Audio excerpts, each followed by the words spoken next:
নমস্কার বন্ধুরা, আজকে আমরা মিষ্টি কুমড়ো আর ঘুইন্না মাছ দিয়ে দারুণ স্বাদের একটা রান্না করেছি। অনেকে আছে এই মাছটা খেতে একেবারেই পছন্দ করেন না, তাদেরকে যদি এভাবে একবার রান্নাটা করে খাওয়ান তারাও কিন্তু আঙ্গুল চেটে পুটে খেয়ে নেবে, এতটাই টেস্টি হয়। তাহলে চলুন দেখে নিই আজকে রেসিপি। সবার প্রথমে এখানে নিয়েছি 6 পিস ঘনে মাছ, আর মাছগুলোকে আমি কেটে ধুয়ে পরিষ্কার করে নিয়েছি। এখন দিয়ে দেব লবণ, আর দেব হলুদের গুঁড়ো, আর দিয়ে দেব কাঁচা সর্ষের তেল। এখন মাছগুলোকে খুব ভালো করে মেখে নেব। প্রত্যেকটা মাছের গায়ে যেন লবণ হলুদটা খুব ভালো করে লাগে। আর মাছ মাখানোর সময় যদি এভাবে একটু কাঁচা সর্ষের তেল দেওয়া যায়, আপনারা যখন মাছগুলো ভাজবেন তখন কিন্তু মাছগুলো ছেটকাবে না। আমি খুব ভালো করে সবগুলো মাছ মেখে নেব। মাছগুলো মাখানো হয়ে গেছে, এখন এটা রেখে দেবো সাইডে। এখন একটা মিক্সিং জারে নিয়ে নেব টমেটো, আদা আর কাঁচা লঙ্কা। এখানে আমি 2টা টমেটো নিয়েছি, আর টমেটো গুলোকে এরকম বড় করে কেটে নিয়েছি। ঝালের পরিমাণটা আপনারা যেরকম খেতে পছন্দ করেন সেই বুঝে কম বেশি করে নিয়ে নেবেন। এখন ঢাকনা লাগিয়ে এটাকে খুব ভালো করে পেস্ট করে নেব। এখন গ্যাসে একটা কড়াই বসিয়েছি, কড়াইটাকে খুব ভালো করে গরম করে নিয়েছি। এবার দিয়ে দেব সর্ষের তেল। আমি রান্নাটা সর্ষের তেলে করছি, আপনারা চাইলে সাদা তেলেও করে নিতে পারবেন।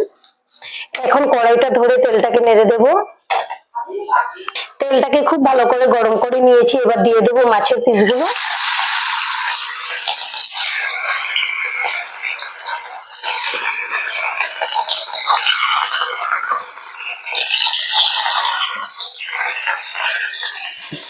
আমি সঙ্গে সঙ্গে খুন্তি দিয়ে নাড়াচাড়া করবো না, কড়াইটা ধরে এভাবে একটু ঘুরিয়ে দিচ্ছি। এক সাইড মোটামুটি ভালো করে হওয়ার পর উল্টে দেবো।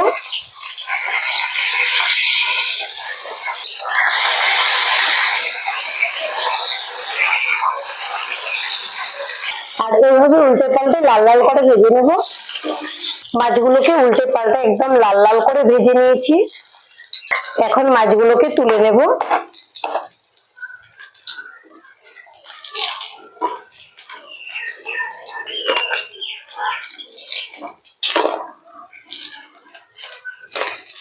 কড়াইতে তেল রয়ে গেছে, আর একটু তেল দিয়ে দেব।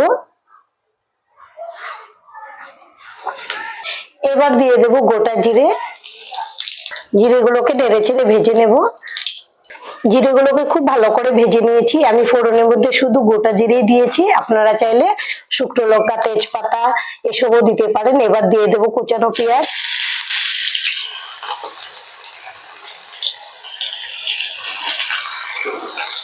এবার পেঁয়াজগুলোকে লাল লাল করে ভেজে নেব।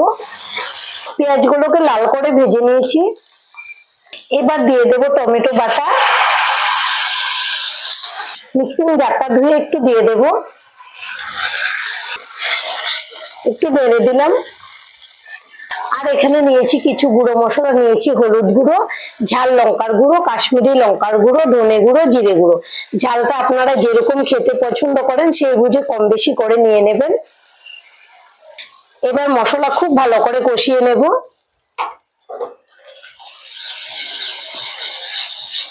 মশলা দিয়ে আমি মোটামুটি 6-7 মিনিট খুব ভালো করে কষিয়ে নিয়েছি।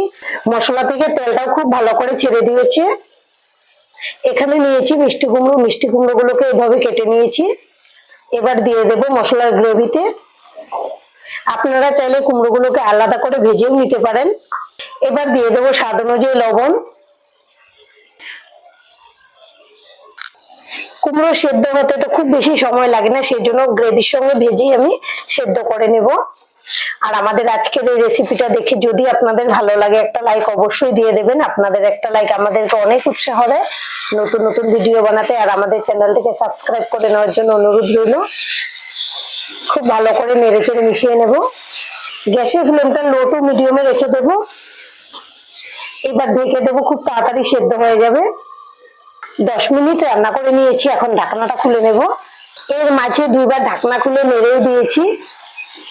আর কুমড়োগুলো মোটামুটি 80% সেদ্ধ হয়ে গেছে, আমি চেক করে নিয়েছি। এবার দিয়ে দেব পরিমাণ মতো জল।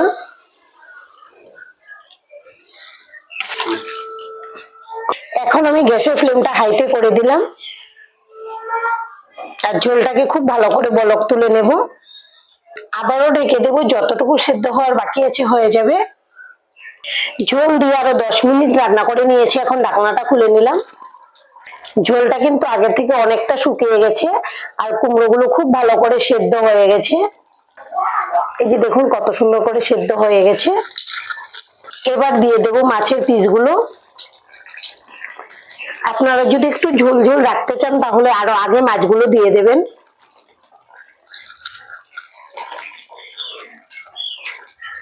খুব ভালো করে ঝোলের সঙ্গে রান্না করে নেব মাছ দিয়েও।